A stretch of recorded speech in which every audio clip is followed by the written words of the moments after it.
مولاي صل وسلم دائما أبدا على حبيبك خير الخلق كلهم نبوي سيرت سيد الكونين والثقلين محمد په دې خبرونه کې به تاسو ته د رسول الله صلی الله علیه وسلم د ژوند حالات په تفصیل سره وړاندې شي.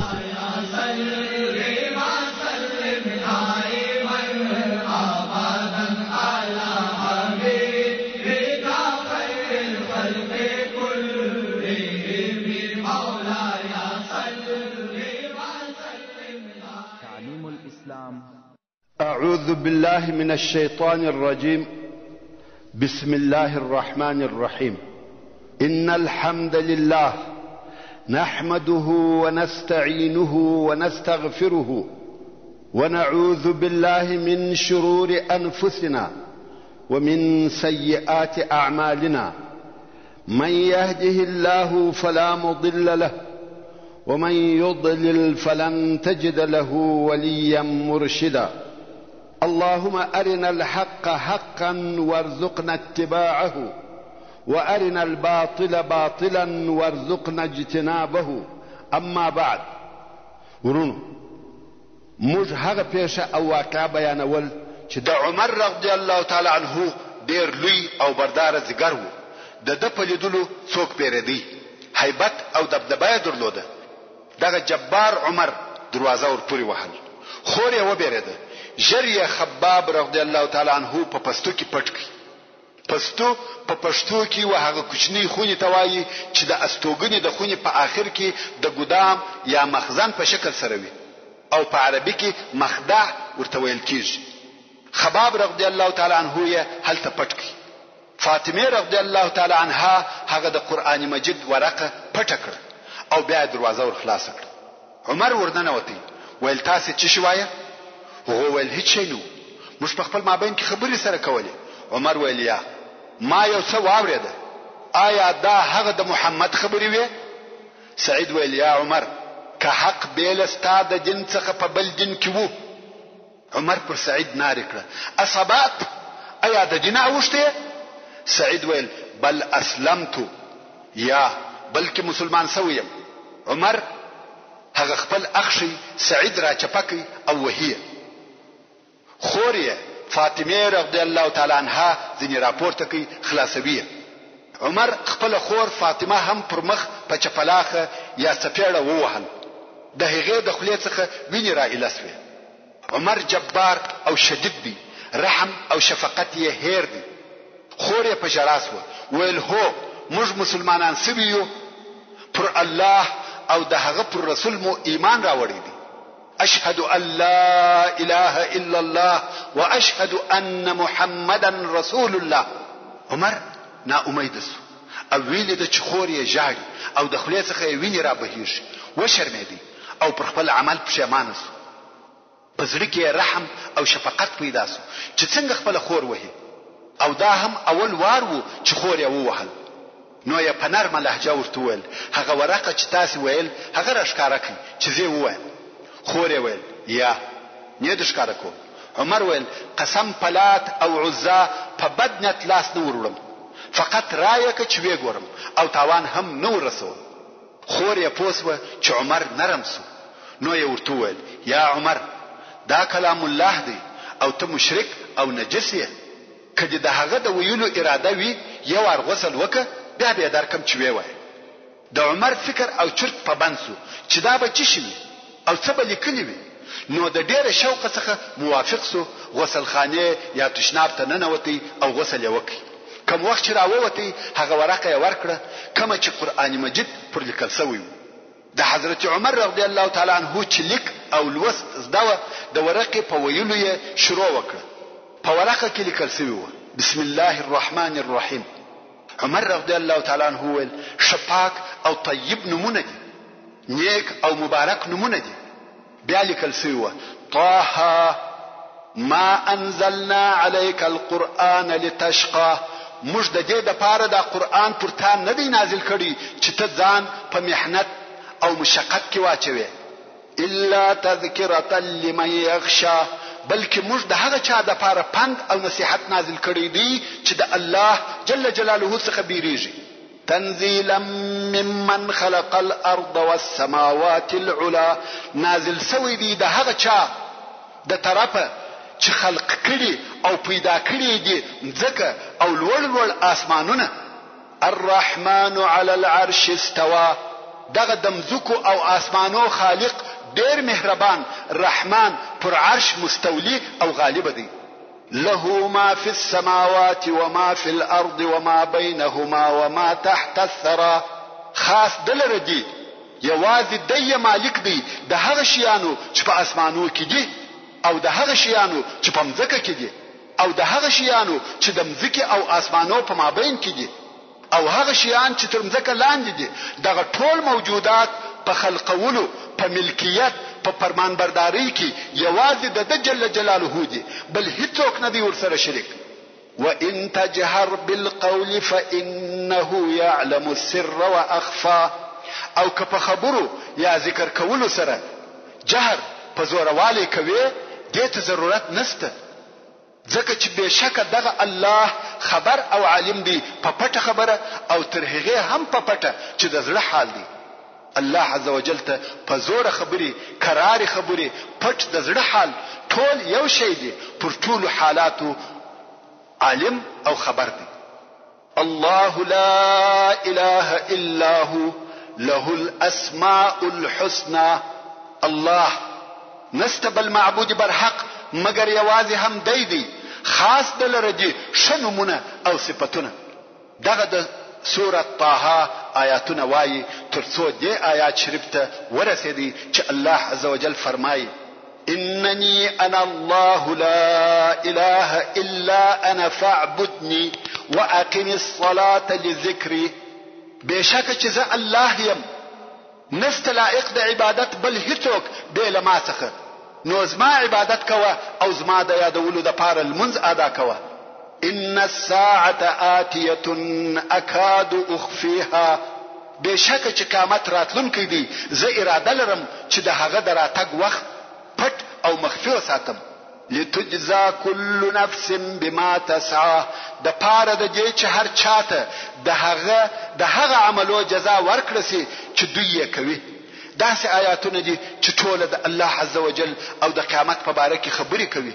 حضرت عمر رضی الله تعالی عنه د دې آیاتو په تلاوت سره نرم سو د کلام الله تر تاثیر لاندې راغلی د مسلمانېدو اراده یې سوه نو یې وویل دا څونه ښه او مکرم کلام دی محمد راوښوي چې ورسم خباب ابن الارت رضی الله تعالی عنه خو پټو دا خبرې اوري دلته چې عمر رضی الله تعالی عنه دا خبره وکړه خباب ابن الارت را وګرځېدی ویل زیری در کوم یا عمر زدا ارزو لرم چې د رسول الله صلی الله علیه و آله وسلم د جمعې د شپې دعا ستاده پارسي هغه چې وی فرمایل الهي اسلام په عمر ابن الخطاب یا ابو جهل ابن هشام معززه کې او درځه رسول الله صلی الله علیه و آله وسلم بزدر وشه نو یا عمر رضی الله تعالی عنه د ارقم ابن ابي الارقم وکور تر راهکی هغه کور چې د مسلمانانو د اجتماع او تعلیم ځای وو کوم وخت چې د ارقم کور ته راورسېده د عمر رضی الله تعالی عنه سره تر اوسه هغه تور ورسره ده او د جنگ د پاره آماده معلومیږي او هلته بیا هغه نعیم ورسول الله صلی الله علیه و آله وسلم ته خبر وروړی وو چې عمر ستاده وجلو پنځت را رهیدي واصحاب کرامو ته ټول اخبار داسې رسیدلي دي چې عمر را رهیدي او غواړي چې رسول الله صلی الله علیه و آله وسلم ووجني په هغه نوره قصه چې د فاطمه رضی الله تعالی عنها په کور کې پیښ شوه نه دي خبر نو خود اصحاب کرام دلته د جنگ د پاره تیار او آماده دي کوم وخت چې عمر رضی الله تعالی عنه د ارقم ابن ابي الارقم وکور ته راورسېدی او د کور دروازه یې وټکول یو د اصحاب کرامو څخه ولار سو د دروازې تر چا کې وکتل ویل د عمر تر پلاس ولار دی رسول الله صلی الله علیه و آله وسلم چې دنه په خونه کې وو هغه ته حال وایه او دلته اصحاب کرام د سرای په میداني کې سره راټول دي حمزه رضی الله تعالی عنه پښتنه وکړه چې څه پېښه ده دوی ویل عمر دی حمزه ویل عمر دروازه ور خلاصه کړئ. که د ده راتګ د خیر په نیت و خیر به وویني، او که د شر په نیت راغلی و د ده په توره به یې ووژنو. ورونو دا صحیح ده چې عمر غټ او ډیر قوي دی، مګر سیدنا حمزه رضی الله تعالی عنه جنگي پهلوان او فارس دی. داسې پهلوان دی چې په قریشو کې مثل نسته. په دغه وخت کې رسول الله صلی الله علیه و آله وسلم د خونې څخه راووتی. حمزه ویل پرېږدئ چې کور ته راسي، زه د ده په توره وژنم. رسول الله صلی الله علیه و آله وسلم وفرمایل یا حمزه ته ننوځه. حمزه رضی الله تعالی عنه هم د رسول الله صلی الله علیه و آله وسلم په امر خونې ته ننوتی، او رسول الله صلی الله علیه و آله وسلم وفرمایل عمر ته دروازه ور خلاصه کړئ. اوس خلق حیران دي چې عمر د ده صلی الله علیه و آله وسلم د وژلو په نیت راغلی دی، او رسول الله صلی الله علیه و آله وسلم وایي دروازه ور خلاصه کړئ. حال دا چې د رسول الله صلی الله علیه و آله وسلم سره کم ساتونکی هم نسته، او حمزه چې په مسلمانانو کې قوي او پهلوان دی، هغه ته هم وویل چې خونې ته ننوځه، مګر چاره نسته. د رسول الله صلی الله علیه و آله وسلم اطاعت حتمی دی. و عمر ته دروازه ور خلاصه کړه او عمر کور ته ور دنوتی. غټ قوي جابر شدید سړی توره هم ورڅخه ده. رسول الله صلی الله علیه و آله وسلم ورنږدې سو، تر ګریوانه یې ونیوی او شدید تکان یې ورکړ. په دونه قوت یې وشوراوه چې عمر پر زنګنو کښېنستی، او رسول الله صلی الله علیه و آله وسلم وفرمایل اما آن لك یا ابن الخطاب ان تسلم، یعنی ای د خطاب زو د دې وخت نه دی راغلی چې مسلمان سي. او نور هم پسې وفرمایل او ته تر هغو نه مسلمانېږې چې الهي غضب در باندې نازل نسی، لکه پر ولید ابن المغیره چې نازل سو. او وی فرمایل اللهم هذا عمر بن الخطاب، اللهم اعز الاسلام بعمر بن الخطاب. عمر رضی الله تعالی عنه ویل اشهد ان لا اله الا الله واشهد انك رسول الله. رسول الله صلی الله علیه و آله وسلم تکبیر ووایه، او کم اصحاب کرام چې دلته موجود و هغه هم په لوړ आवाज ناره کړه الله اکبر. دا تکبیر په دون لوړ आवाज وو چې ټول مکه واورېدي. قریش وویل والله یو حادثه پیښه ده او لو حادثه ده. رسول الله صلی الله علیه و آله وسلم پوسو چې خبره ښکاره او واضحه شوه او خلق خبر شوه. نو یې اصحاب کرام امر کړ چې خپل کورو ته ولاړ شي. ټول مسلمانان د ارقم رضی الله تعالی عنه د کور څخه په تلوار راووته او هر یو پر خپل لار ولاړی. عمر رضی الله تعالی عنه وایي کوم وخت چې ما اسلام راوړي د ځان سره فکر وکړي چې د اهل مکه څخه څوک د رسول الله صلی الله علیه و آله وسلم سره ډیر عداوت لري، خپل زړه راتول چې ابو جهل. نو ورغلم او د ابو جهل دروازه مې ور وټکول. ابو جهل راووتی ویل اهلا وسهلا مرحبا بابن اخي. اول څنګه راغله؟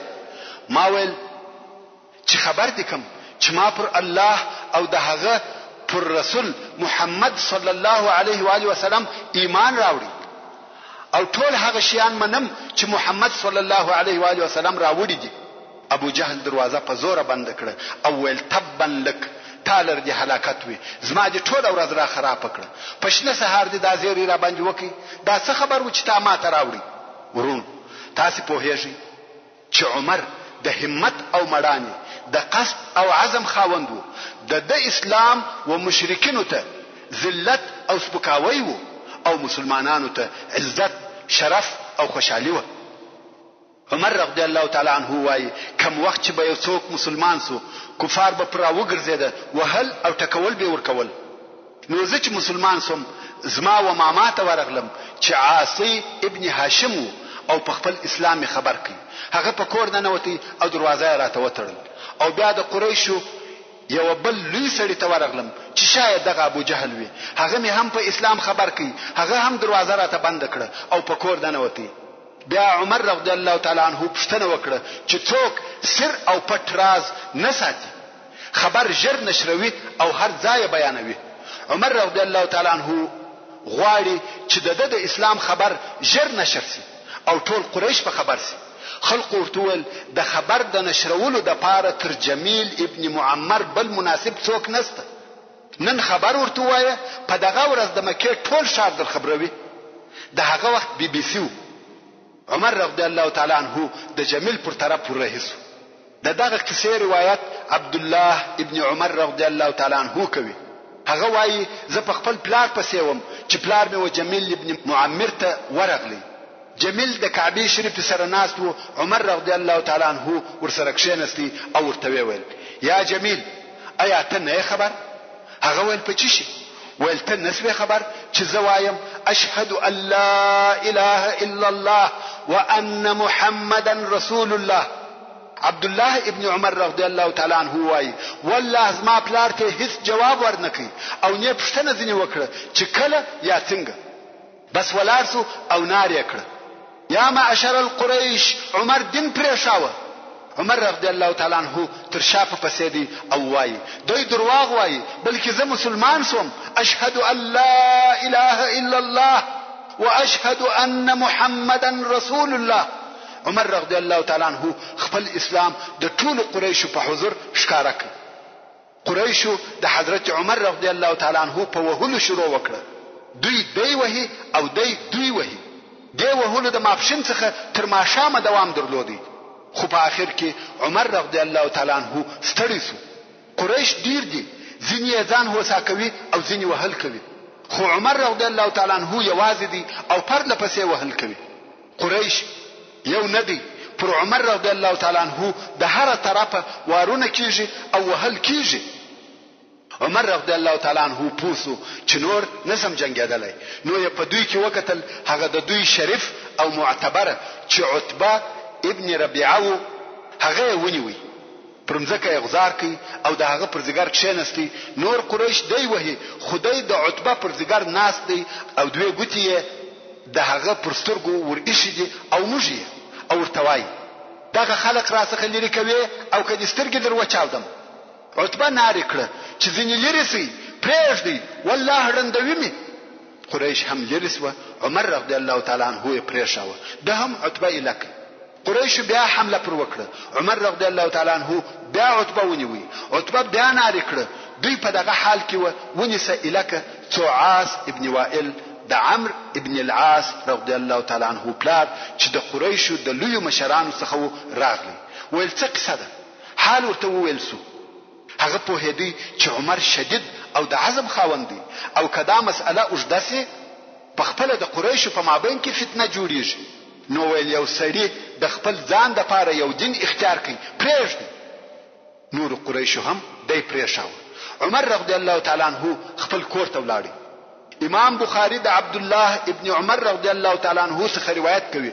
وایي کوم وخت چې عمر رضی الله تعالی عنہ په کور کې وو دا بیر ورسره و چې قریش به کور ته پسراسي په دغه وخت کې عاص ابن وائل السهمي ورته راغلی او دغه عمرو په جاهلیت کې زموږ د حلفاو څخه وو او عمر رضی الله تعالی عنہ ته وویل څه درته پېښه ده عمر رضی الله تعالی عنہ ویل ستا قوم دا اراده کړې ده که زه مسلمان سوم وجنم عاص ابن وائل ویل څوک نسی در نږدې کېدلی عمر رضی الله تعالی عنہ وایي پس له دغه چې عاص دا راته وویل نو زه په امان سوم عاص چې ور ووتی ویل ده چې شله په خلقو ډکه ده ویل چیرې ځي خلق ویل دغه عمر ته چې د دین اوښتې دی ورزو عاص ویل هغه ته څوک نسی ورتلای یعنی زما په ساتنه کې دي نو خلق سره وپاشل سو اوس نو عمر رضی الله تعالی عنہ هر ورځ د کعبه شریف سره قران مجید وایي خو څوک د بیري نسی ورنږدې کېدلای دا خو نسبت و مشرکینو ته د عمر رضی الله تعالی عنہ ایمان راوړل و مگر د مسلمانانو په باره کې عبد الله ابن مسعود رضی الله تعالی عنہ وایي موږ مسلمانانو د کعبه شریف سره المنز نسوای کولای ترڅو چې عمر اسلام راوړي صهيب ابن سنان او الرومي رضی الله تعالی عنہ وای کوم وخت چې عمر اسلام راوړي اسلام ښکارسو او اسلام ته دعوت هم په ښکارا سره کېدی او موږ مسلمانان د کعبه شریف پر شاوخوا ډله کښنستلای سوای پر کعبه شریف متواب کولای سوای او که یو چا بدر ته ویلی وای تر یو اندازې مو د هغه جواب ورکولای سوای عبد الله ابن مسعود رضی الله تعالی عنہ وای د کوم وخت څخه چې عمر اسلام راوړي موږ په عزت سو د مسلمانانو په حال کې دغه ټول تغییر د هغې ورځې څخه راغلی چې عمر رضی الله تعالی عنه د ارقم ابن ابي الارقم وکور ته ورغلی او ویل یا رسول الله ایا موږ مسلمانان کمړسو او کژوندې پاتې سو پر حق نه یو؟ رسول الله صلی الله علیه و آله وسلم وفرمایل هو قسم می دی په هغه ذات وي چې زما د نفس اختیار د هغه په قدرت کې دی کمړسي او کژوندې پاتې سي تاسو پر حق یاست. عمر رضی الله تعالی عنه ول نو موږ ولې خپل دین او اسلام پټوو؟ قسم می دی په هغه ذات وي چې ته په حق سره را لېږلی یې چې موږ د باندې وروزو. رسول الله صلی الله علیه و آله وسلم هم هغه اصحاب کرام چې په دارالارقم کې موجود و د وتلو د پاره تیار او آماده کړ، مګر هو هغه حر او آزاد اصحاب چې د قریشو د ساداتو او اشراف څخه و، مریان او هغه ضعیف خلک یې پرې شو چې دغه نفر ټوله 40 نفر سو. نو رسول الله صلی الله علیه و آله وسلم دوه لینه یا دوه قطار ځنی جوړ کړ او ټول نفر په خپل اسلحه مسلح دي. د یو قطار په مخ کې حمزه ابن عبد المطلب رضی الله تعالی عنه دی او د بل قطار په مخ کې عمر ابن الخطاب رضی الله تعالی عنه دی او د دوه قطارو په مابین کې سرور کائنات حضرت رسول الله صلی الله علیه و آله وسلم رهیدي. د دارالارقم څخه مسلح او منظم راووتل او د کعبه شریف طرف ته رهیدي. پر لار تحلیل او تکبیر وایي لا اله الا الله محمد رسول الله الله اکبر. قریش ورته ګوري او هیڅ یې په وسه ونسو، نه آزار ورکي او نه جنگ ورسره وکي. د قریشو د ساداتو او اشرافو څخه 40 نفر مسلمانان دي. په دغه طریقه د الله عزوجل دین ښکارا او روښانه سو و اسلام ته دعوت او اسلامی عبادت د هغه پټ حالت څخه و اظهار او اعلان ته راووتی او دغه ورځ څخه د رسول الله صلی الله علیه و آله وسلم د طرفه و عمر رضی الله تعالی عنه ته د فاروق لقب ورکړ سو. اوس چې عمر رضی الله تعالی عنه اسلام ته داخل سو او دعوت ښکارا سو، د قریش ژوند ډیر تریخ سو او حیران دي چې څه وکړي. نو یې د مسلمانانو واشد عذاب تملا وتړل، حتی په خپل د رسول الله صلی الله علیه و آله وسلم او د هغه اصحاب آزار شدید کی چې په قریشو کې د مقام او درجه خاوندانو. ابو جهل ورسول الله صلی الله علیه و آله وسلم ته ورغلی ویل یا محمد صلی الله علیه و آله وسلم کدی تر دې ورسته زموږ خدایان پس پکې یاد کړ، بیکاره او بے قدرت دی وبلل، موږ بیا ستا رب ته شکنځل او بدویل کوو. که څه هم قریشو الله جل جلاله پر ربوبیت سره منی او د هغه عبادت د بوتانو د عبادت سره کاوه او ویل به چې دا بوتان موږ و الله ته نږدې کوي، مګر نن ورځ د حسد او عناد په سبب دا جرأت وکړي ویل کتا بوتانو ته بد ویل موږ و الله ته بد وایو. نو په دې باره کې د الله جل جلاله دا قول نازل سو چې د سورة الانعام په 108 نمبر آیات کې فرمایي ولا تسبوا الذين يدعون من دون الله فيسبوا الله عدوا بغير علم. یعنی ای مومنانو هغه معبودانو تشکنزل مکوي چې دغه کفار د هغو عبادت کوي، نو شکنزل به وکي دوی الله ته د خپل جهالت پناه حق سره. په دغه آیات شریف سره مسلمانان د بوتانو د بدویلو څخه منع سو. که څه هم د بوتانو په بدویلو کې د اسلام مصلحت او فائدہ سته، مګر لوی ضرر هم ورسره ملګری دي چې هغه پر الله جل جلاله بدویل دي. نو مسلمانان هم د بوتانو د بدویلو څخه چپ او پټ خلاص و د پاره د دې چې هغه لو او بد ګناه بند سي چې هغه پر الله جل جلاله بدویل دي. ورون دغه دوه مشهوره او معروفه پهلوانانو او قهرمانانو حمزه ابن عبد المطلب رضی الله تعالی عنه او عمر ابن الخطاب رضی الله تعالی عنه تر ایمان او اسلام راوړلو وروسته هغه د ظلم توري پردې سرسوي او قریش د هغه خپل نشه څخه د عذاب ورکولو فرصت سو او ویني چې مسلمانان ورځ په ورځ ډیریږي.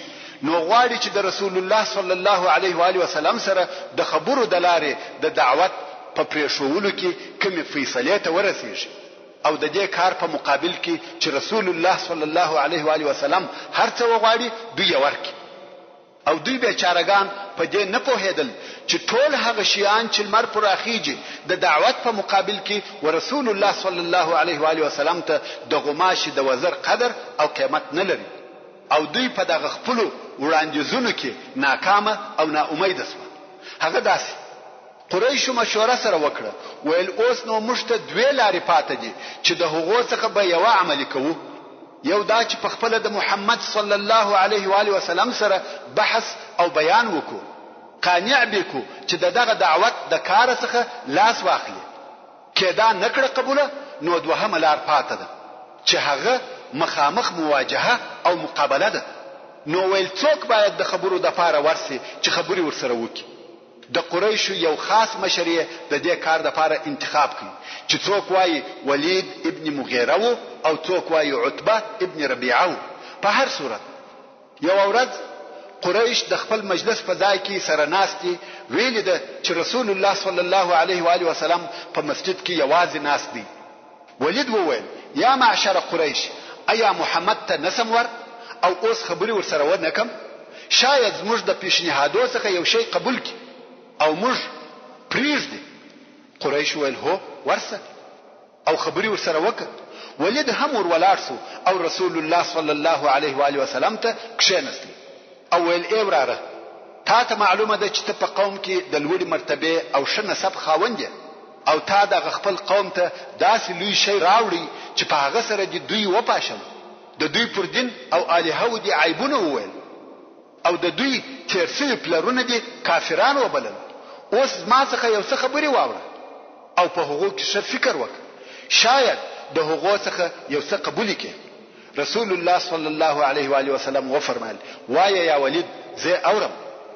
هغه ویل ای وراره کته په دغه کار سره پیسې غواړي دونه مال او پیسې به درته راټولې کو چې تر موږ ټول مالدار او غنی سي. رسول الله صلی الله علیه و آله وسلم د کعبه شریف سره ناست دی او غوږ ورته نیولې دي.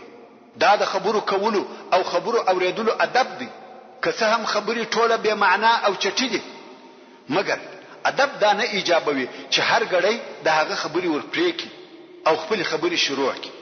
نو یې غوږ ورته نیولې دي او ولید نور هم وخپل خبرو ته ادامه ورکړه او ویل کدي د دې کار څخه شرف مشري او سرداري مقصد وي د مکه عمومي سردار او رئیس بدیکو هیڅ فیصله به ستاد رائے څخه مخالفه نکو او که پاچاهي غواړي زموږ پاچا بدیکو او کدي د دې کار څخه مقصد شزوي هر پیغله چې ته لاس پر اجده در په نکاح وکړو او کداغه شی وتاته یو خیال او تصور راځي یعنی سودا او وسوسه ده او ته د ځان څخه نسې لري کولای طبيب بدر تر واغواړو او په دې لار کې به دونه پیسې خرڅ کو ترڅو چې ته جوړېږي.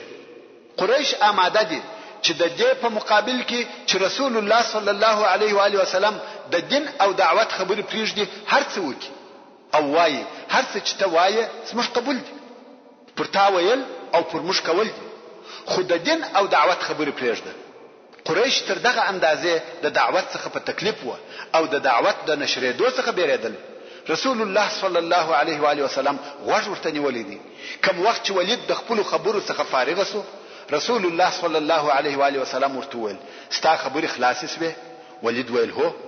رسول الله صلی الله علیه و آله وسلم ویل اوس نو ماته غوږ ونیسه. ورونو اخلاق دغه دي، تر کومه وخت چې هغه خبرې کولې د صلی الله علیه و آله وسلم چپ او خاموش وو، فقط غوږ یې نیولې. کوم وخت چې هغه د خبرو څخه فارغ شو ویل اوس نو غوږ ونیسه. هغه ویل شوايه. رسول الله صلی الله علیه و آله وسلم دغه ټول خبرو په جواب کې د سوره حمیم السجده یا سوره فصلت څو آیات ورته وویل. په نور خبرو یې هیڅ جواب ورنکړي، د هغه د پاره فقط قران مجید کافي وو. نو رسول الله صلی الله علیه و آله وسلم وویل بسم الله الرحمن الرحیم حمیم تنزيل من الرحمن الرحیم كتاب فصلت آياته قرآنا عربيا لقوم يعلمون بشيرا ونذيرا فأعرض أكثرهم فهم لا يسمعون وقالوا قلوبنا في أكنة مما تدعونا إليه وفي آذاننا وقر ومن بيننا وبينك حجاب فاعمل إننا عاملون قل إنما أنا بشر مثلكم يوحى إلي أنما إلهكم إله واحد فاستقيموا إليه واستغفروه وويل للمشركين. يعني دغه قرآن دغه الله جل جلاله د طرف را لېږل سوی دی چې ډېر مهربانه او ډېر رحم کوونکی دی. داسې کتاب دی چې آیاتونه په تفصیل سره بیان سوي دي.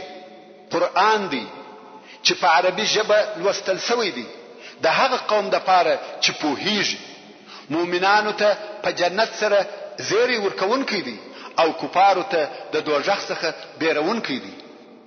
نو مخ وګرځاوه ډیرو کفارو دوی حق نه اوري او دغه کفار محمد صلی الله علیه و آله وسلم ته وایي زموږ زړونه په پردو کې دي، په هغه څه نه پوهیږو چې ته موږ هغه ته دعوتوي چې توحید او قرآن دی او زموږ په غوږو کې دروندوالی دی، ستا خبرې نه اورو، زموږ او ستا په مابین کې د مخالفت پرده ده. نو ته په خپل دین عمل کوه او موږ په خپل دین عمل کوونکي یو. دغه آیاتونه ورته تلاوتول تر څو چې د الله عز وجل دې قول ته ورسېدي. فإن أعرضوا فقل أنذرتكم صاعقة مثل صاعقة عاد وثمود. يعني کچیر دغه کفارو د حق څخه مخ وګرځاوه نو ته دوی ته ووایه چې زه تاسې د سخت عذاب څخه بیروم په مثل د هغه سخت عذاب د عادیانو او سمودیان چې پر عادیانو باندې سرسر مقرر شو او پر سمودیانو جبريل عليه السلام چغه او ناره وکړه. د صاعقه د نامه په اوریدلو ولید ډیر زیات و بیردي د خپل ځای څخه ورولار سو د رسول الله صلی الله علیه و آله وسلم پر خله لاس ورکشاوه چې چپسي او نور د عذاب خبري ونکي. اول د الله روی می دروړې دي رحم، د الله روی می دروړې دي رحم. د ډیری بیر څخه ورختاسو چې پر دوی به هم داسې صاعقه نازله سي لکه د عاد او ثمود صاعقه او بیرته راغلي پر خپل ځای کښېنستي. رسول الله صلی الله علیه و آله وسلم نور آیاتونه هم په تلاوت کړه تر څو د سجدې و آیات ته ورسېدي. د سجدې آیات چې تلاوت کړي رسول الله صلی الله علیه و آله وسلم سجده وکړه او بیا ورته وویل یا ولید وادي ورېده اوس نو ته او دغه آیاتونه زما د طرفه ستا جواب دغه دی. نه بحث و نه مناقشه او نه نور دلایل و، فقط او فقط د خبرو جواب د قرآن مجید آیاتونه و. ولید د خپل ځای څخه لکه بهوشه ولاړ شو. دا د قرآن مجید سحر او اعجاز دی. دا د قرآن کریم تاثیر دی. د اول وار د پاره قرآن مجید مفصل او بیا ژغه واورېدی. داسې واورېدی چې غوږ ورته نیولی وو، فکر او پام یې پر کاوه. تر ډیر تاثیر لاندې راغلی دی. ولاړ شو او بیرته قریشو ته ورغلی. ټول قریش په دارالندوه کې د په انتظار ناست و. د یې د بحث او پیشنهاد لپاره لېږلی وو او اوس ټول د جواب په انتظار دي. خو ولید لکه بهوشه او مسحوره و دارالندوه ته ورننوتی. دغه عجیب کلام تر تاثیر لاندې وو. رسول الله صلی الله علیه و آله وسلم فرمایي ان من البيان لسحر، يعني بشک ځینې بیانونه د سحر تاثیر لري. نو چې بشري کلام سحري تاثیر لري د قرآن مجید او الهي کلام په باره کې څه فکر کوي؟ رښتیا هم ولید ابن المغیره د قرآن مجید په اوریدلو مسحور شوی وو. کوم وخت چې دارالندوه ته ورننوتی او قریش ولیدي ویل سړی بیرته راغلی منګر په والله نه په هغه مخ چې تللی وو. په سړی کې ډیر فرق راغلی دی. ولید کښېنستی. قریش ویل څه خبر دی راوړي؟ ولید ویل والله د محمد څخه مې داسې خبرې واورېدې چې په والله د هغه مثل مې په خپل عمر نه دی اورېدلی. او دا خبره هم پر اضافه کړه. ولید وویل ان لقوله لحلاوه وان عليه لطلاوه وإن أعلاه لمثمر وإن أسفله لمغدق وإنه ليعلو ولا يعلى عليه. یعنی په خبرو کې خوږوالی وو، په خبرو کې اعجاب او شایست پروت دی، لفظ د خبرو یې میوه لري، معنا د خبرو یې تنده پورته کوي. د خبرې پر هر چا لوړیږي او څوک نسی پر لوړېدلی. ورونو د عربو لوړوالی او استادي په ژبه کې وو. سبحان الله، هر وخت چې الله عزوجل و یو قوم ته خپل رسول ورلېږلی دی، د هغه شی معجزه ورسره ورکړې ده چې دغه قوم به په هغه کې مشهوره او رسېدلی وو.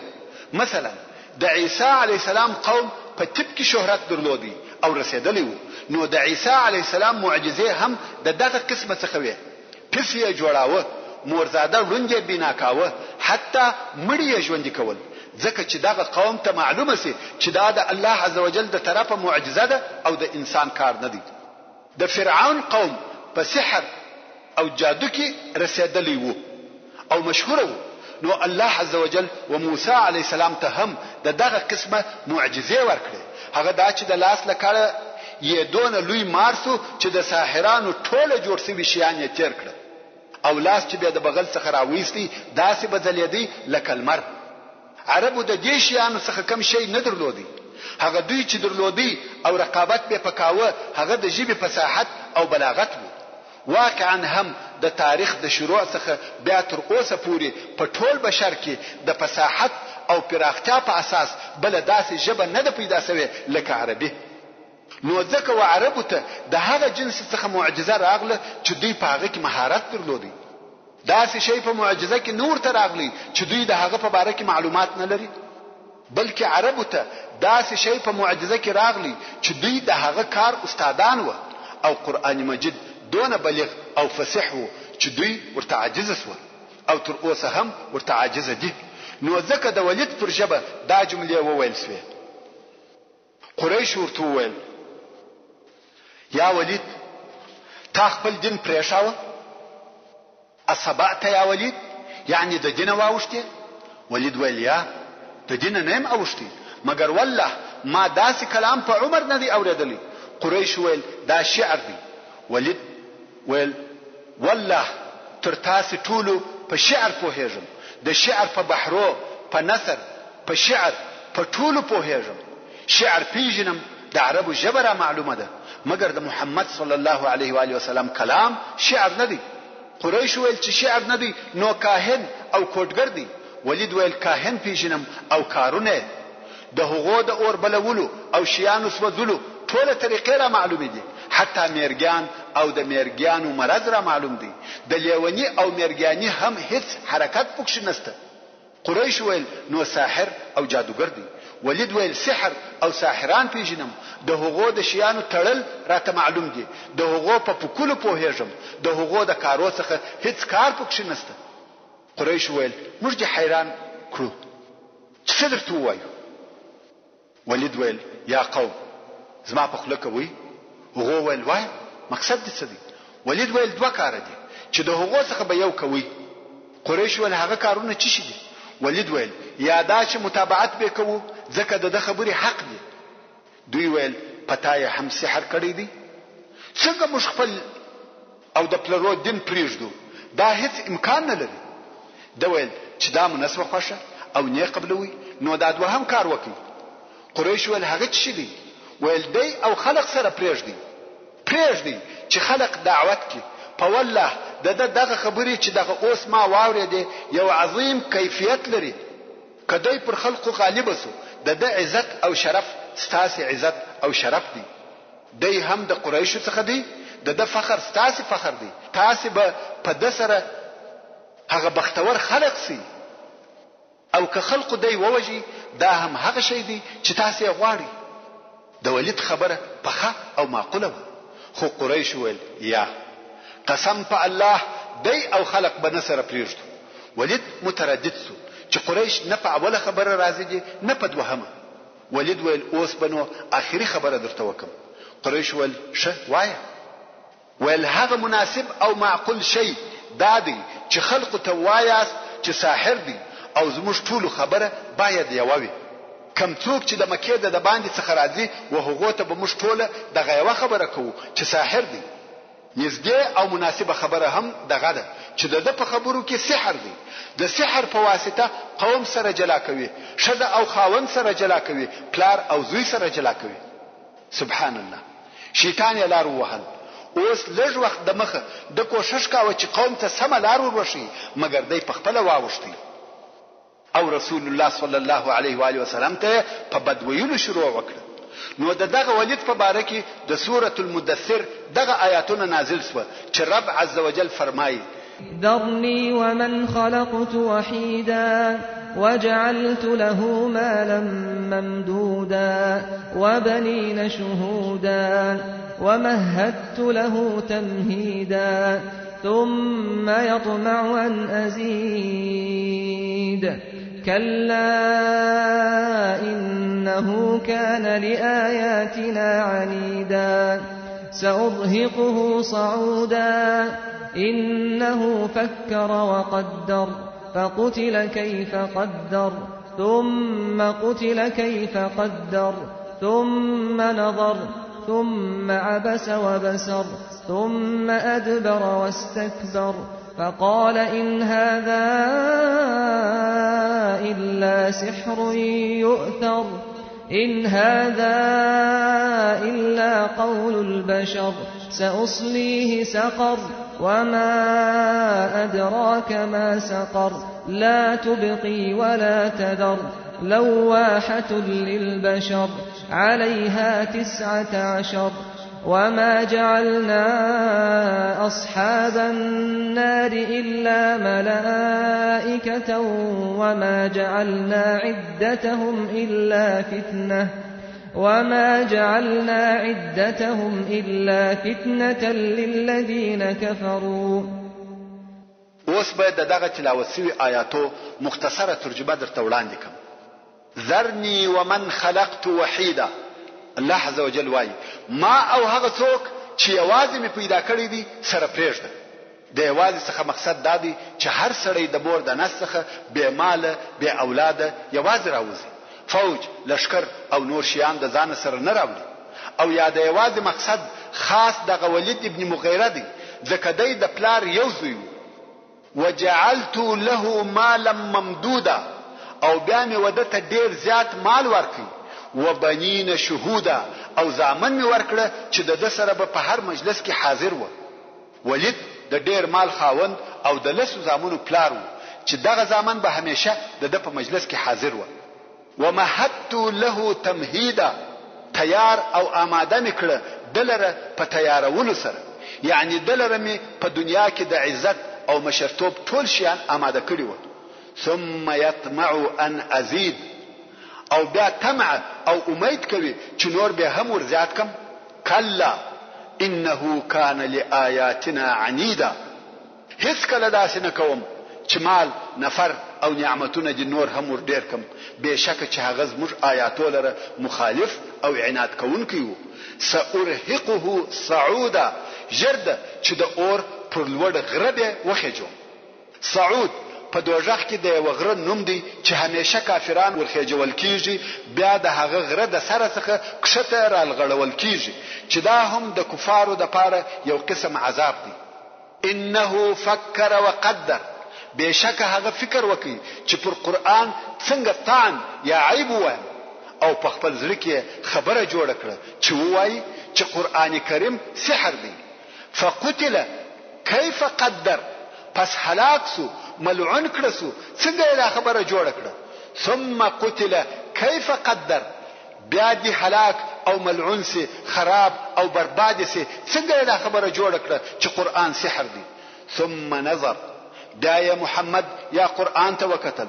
ثم عبس وبسر، بیا یا مختریو او تندی غټکی. ثم ادبر واستكبر، بیا یا محمد صلی الله علیه و آله وسلم ته شاکړه او د اسلام څخه سرغړونه وکړه. فقال ان هذا سحر يؤثر، نو ویل ندی دا قرآن مگر سحر دی چې د نور ساحرانو څخه را نقل شوی دی. ان هذا الا قول البشر، او ندی دا قرآن مگر قول د بشر. سأصليه سقر، ژر به دی د دوزخ اور ته داخل کم.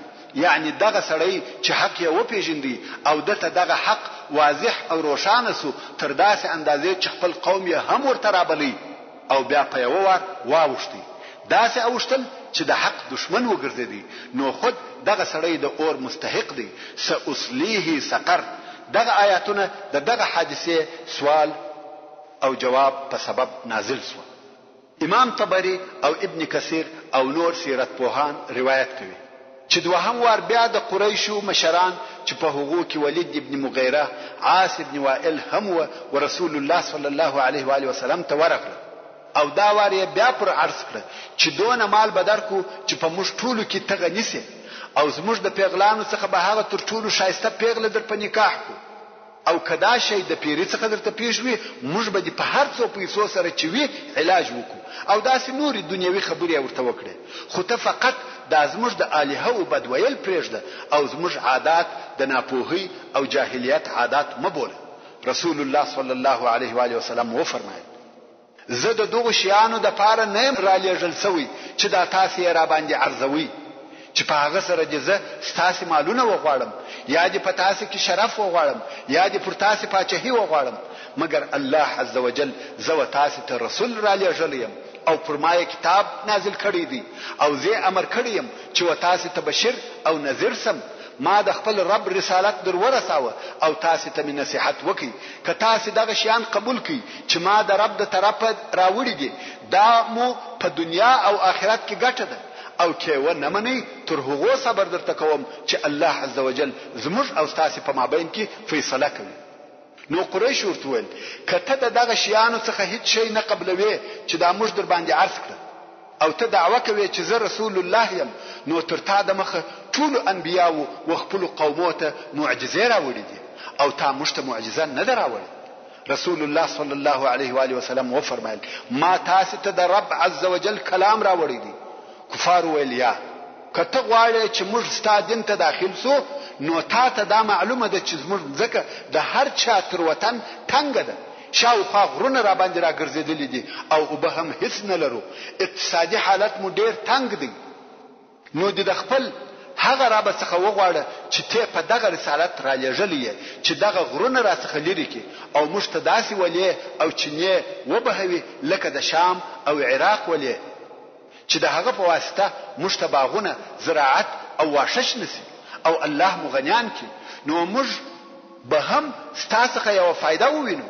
رسول الله صلی الله علیه و آله وسلم و فرمایل دا د الله جل جلاله کار دی کې خوشه و دربی کی او کې نه خوشه نه درکوي. کفار ویل یا محمد داسې نکیږي، کته دانسه کولای موږ ته موږ مړ پلرونه او نکګان را ژوند دي شدی چې موږ خپل پلرونه او نکګان ووینو او د هغو په جمله کې به قصي ابن کلاب هم وي. هغه یو صادق شیخ چې موږ د هغه څخه ستا په باره کې پوښتنه وکړو چې دا ستا خبره حق دي که باطل. رسول الله صلی الله علیه و آله وسلم و فرمایل مړي الله را ژوند کوي، زه مړي نسم را ژوند کولای. محترم ورونو، زموږ د بحث پاتې حسابه ان شاء الله تعالی پراتون کې واوري. سبحان ربك رب العزة عما يصفون وسلام على المرسلين والحمد لله رب العالمين. أتاك المركز الصيفي فحياك أتاك بكف دا انسان تر ټولو لوی ضرورت تعلیم أتاك المركز الصيفي او تر ټولو غوره تعلیم اسلام بكفه الخيرات للخيرات اوس له تعلیم الاسلام رادیو څخه صحبه الأخيار جدوا للعلا سعيا ينادي نأتي عشارية وإف إم كندهار ينادي